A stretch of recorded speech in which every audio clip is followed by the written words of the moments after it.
Anatole France, Onésime Dupont. J'ai connu Onésime Dupont dans sa vieillesse. Par lui, j'ai touché à la génération d'Armand Carrel et des rédacteurs du Globe, dont il gardait la doctrine et les mœurs. Son nom, jadis fameux, est maintenant oublié. C'était un homme de 48, un rouge. Il aimait la musique et les fleurs. Je le voyais quelquefois chez mon père. Il était vêtu tout de noir avec une extrême recherche. Ses façons trahissaient d'un perpétuel et minutieux respect de soi-même. Il gardait à 80 ans l'allure d'un homme d'épée. La seule peur qu'il eût jamais connue, la peur de se salir, le tenait si fort qu'il ne la quittait presque jamais. Ses gants clairs ne donnaient la main qu'à très peu de personnes. Il avait d'incroyables scrupules de conscience et d'hygiène, un besoin constant de propreté morale et physique. Je n'ai jamais connu un homme si poli ni d'une politesse si glaciale. La lueur de ses yeux allumés sur une longue face jaune et les replis de ses lèvres minces auraient déplu sans un air de générosité, d'héroïsme, de folie qu'exprimait toute cette antique figure. Onésime Dupont n'était pas pauvre. Il passait pour riche parce qu'à l'occasion, il interrompait la stricte économie de son bien par des actes d'une magnificence bizarre et singulière. Conspirateur durant la monarchie de Juillet, représentant du peuple en 1848, proscrit en 1852, député en 1871, il était républicain et travaillait à l'avènement de la liberté sur la terre et de la fraternité universelle. Sa doctrine était celle des républicains de son âge. Mais ce qu'il avait d'original, c'est qu'il était en même temps l'ami le plus généreux du genre humain et le plus sombre des misanthropes. Les hommes qu'il chérissait en masse, jusqu'à sacrifier à leur bonheur ses biens, sa liberté, sa vie, il les méprisait en particulier et évitait leur contact comme une souillure. Ce n'était pas la seule contradiction de cet esprit qui proclamait sans cesse l'indépendance de l'idée, condamnait l'emploi du glaive, et qui, soutenant ses doctrines l'épée à la main, se battait pour les questions de principe. Il fut jusqu'à sa vieillesse le plus fier duelliste de son parti. Sa hauteur, sa froideur et le sentiment inflexible qu'il avait de l'honneur faisaient de lui une sorte de gentilhomme rouge. Il était fils d'un marchand de porcelaine du faubourg Poissonnière. Il fut destiné lui-même au négoce. Ses débuts dans le commerce des porcelaines furent marqués par un incident assez extraordinaire. Je veux vous le conter, comme l'ont conté des vieillards qui sont morts depuis longtemps. Le père Dupont, honnête homme et habile homme, se faisait vieux vers 1835. Ayant acquis dans son commerce une fortune assez ronde pour le temps, il résolut de se retirer à la campagne avec sa femme Héloïse, née Riboul, qui venait enfin de recueillir l'héritage de son père, Riboul, ancien maçon, acquéreur de biens nationaux. Un jour donc, de cette année 1835, le bonhomme appela son fils Onésime dans la petite cage grillée qui depuis 30 ans lui servait de bureau et d'où l'on pouvait surveiller les commis du magasin en faisant les écritures.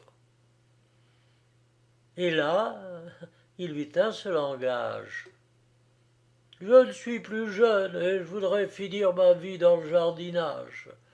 J'ai toujours eu envie de greffer des poiriers. La vie est courte, mais on revit dans ses enfants. L'auteur de la nature nous a accordé cette immortalité sur la terre. Tu as 20 ans. À cet âge, je vendais de la vaisselle dans les foires. J'ai conduit ma charrette à travers tous les départements de la République Et il m'est arrivé plus d'une fois de dormir sous la bâche, au bord d'un chemin, dans la pluie, dans la neige.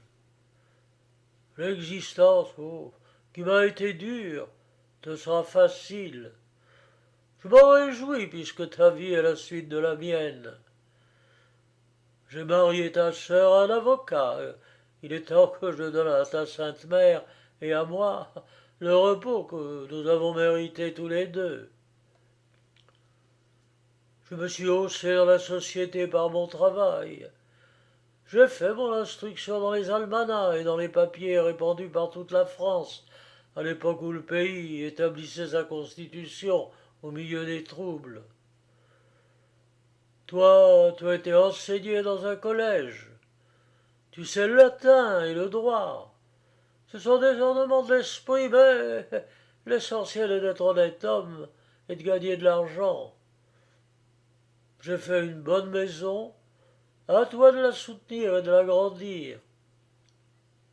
La porcelaine est une excellente marchandise qui répond à tous les besoins de la vie. Prends ma place, Onésime. Tu n'es pas encore capable de la tenir seule, mais je t'aiderai dans les premiers temps.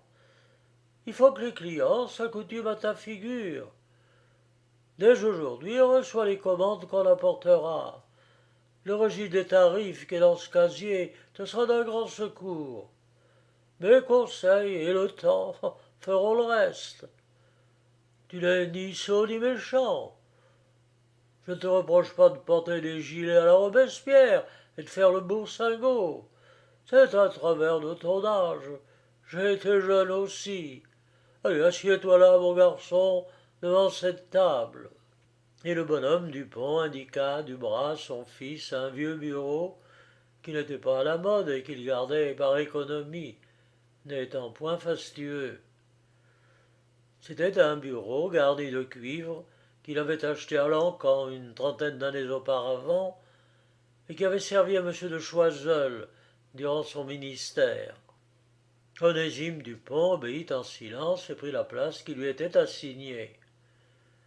Son père alla se promener, confiant dans son fils, car il estimait que bon sang ne saurait mentir, et satisfait d'avoir changé un boursingot en marchand de porcelaine.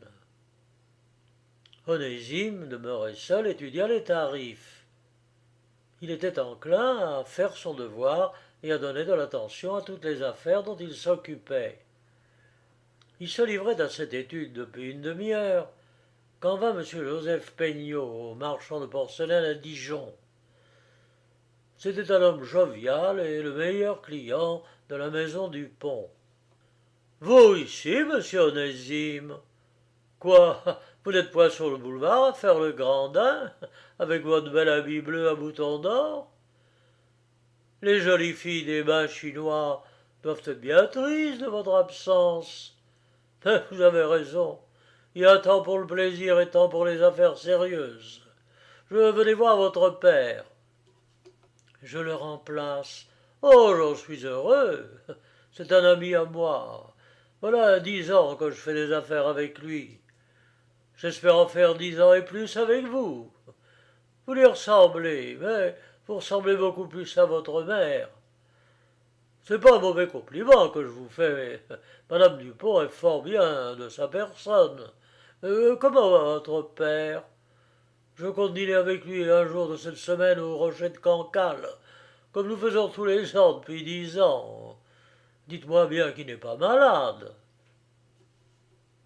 Non, il est en bonne santé. Je vous remercie, monsieur. Que désirez-vous? Mais c'est l'époque du rassortiment. Je viens vous faire mes commandes annuelles. Je suis arrivé ce matin par la diligence et je loge comme de coutume à l'hôtel de la Victoire, rue du Coq-Héron. Et M. Joseph Peignot, tirant un papier de sa poche, énuméra les objets dont il avait besoin: service de table par douzaine, assiettes par centaines, cuvettes, pots, une commande superbe. Je m'efforcerai de vous satisfaire, monsieur, dit Onésime. Les yeux sur le tarif, il indiqua soigneusement le prix des pièces que le marchand énumérait. 24 services à la Charte, blanc et or, 12 services Lamartine, 60 garnitures de toilette. Vous voyez, dit M. Joseph Peignot, je ne crains pas de me charger de marchandises.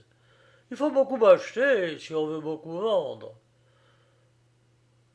Je suis hardi, tel que vous me voyez, et je ne crains pas les risques du commerce. Vous n'avez pas meilleur client que moi, ajouta-t-il avec un bon rire.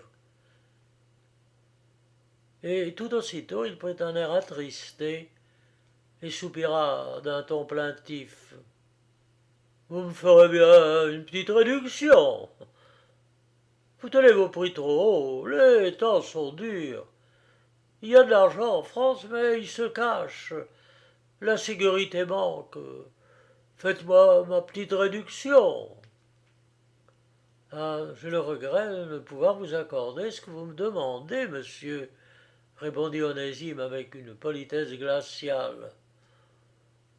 Vous pouvez pas me faire de 5 du sang en sus de la remise ordinaire? Pour vous plaisantez. Non, monsieur, je ne plaisante pas. Mais votre papa, lui, me la ferait tout de suite, ma petite réduction. Il m'accorde toute la herbiche que je lui demande, il ne refuse rien à son vieil ami Peignot. Voilà un brave homme, le papa Dupont. Brisons-la, monsieur, dit Onésime en se levant. Après ce que vous venez de me dire, je ne puis plus communiquer avec vous que par l'intermédiaire de deux de mes amis. Qu'est-ce que vous dites? Demanda le Dijonais, dont l'âme innocente se remplissait de surprise. Je dis, monsieur, que j'aurai l'honneur de vous envoyer mes témoins qui se feront un devoir de se mettre à la disposition des vôtres. Vous comprends pas? C'est donc, monsieur, que je n'ai pas parlé avec assez de clarté. Veuillez m'en excuser. Je vous envoie mes témoins parce que vous avez insulté mon père. Moi, insulter votre père? Un ami de 10 ans, un confrère que j'estime, que j'honore. Mais vous n'êtes pas dans votre bon sens, jeune homme. Vous l'avez insulté, monsieur, en déclarant qu'il pouvait vous faire une réduction sur le tarif de ses marchandises, ce qui était insinué et que ses bénéfices sont excessifs et par conséquent iniques, puisqu'il peut, selon vous, les réduire sur votre demande. C'était enfin lui reprocher de vous faire tort de la différence, dans le cas où vous ne la réclameriez pas, et l'accuser d'indélicatesse à votre préjudice. Vous l'avez donc insulté.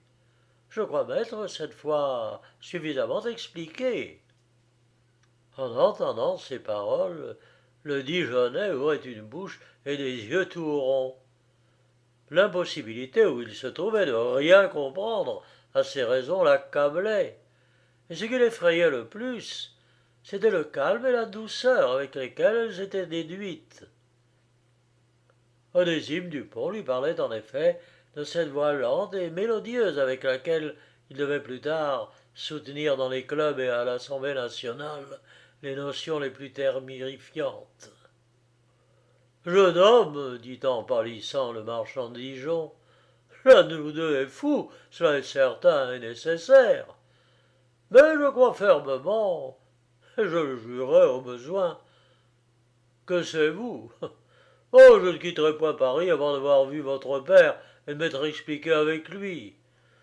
Ce qui m'arrive à cette heure est tellement étrange que je ne croyais pas qu'il dût jamais arriver rien de semblable, ni à moi ni ailleurs à personne d'autre. Et il sortit, accablé d'une sorte d'étonnement, et sentant qu'il allait être malade. Il le fut en effet, et se mit au lit dans l'hôtel de la Victoire, rue du Coq-Héron. Cependant, Onésime Dupont écrivit à deux sous-officiers de la caserne du château d'Eau pour leur demander leur assistance dans une affaire d'honneur. C'étaient deux sergents Bouzincourt qui servaient couramment de témoins au rédacteur du National et aux membres du club Espérance. Mais dès le lendemain, le père Dupont reprit sa place à son bureau.